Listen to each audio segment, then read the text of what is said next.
How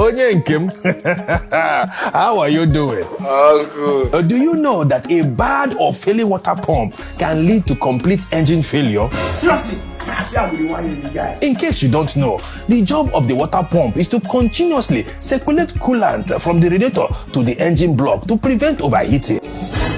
Come closer. Let me tell you some signs you'll experience when your water pump goes bad.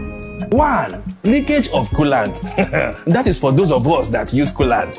For the rest of you that use water, yours will leak water. If you want to talk to me direct. Don't go through the corners. 2. Whining or squealing noises. Now, when you hear high-pitched whining or squealing noises in front of your engine, and that is a sign that water pump again could have been, that is to say, your water pump is dying.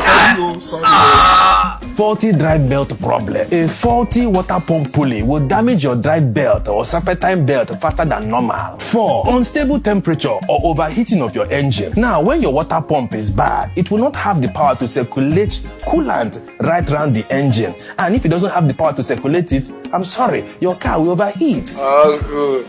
Anyway, I understand you. 1. If you notice any of these signs, sharply nowly locate a qualified technician to have your vehicle inspected. And could have been you need a new water pump. Don't worry, calm down. I can hook you up. Okay, man.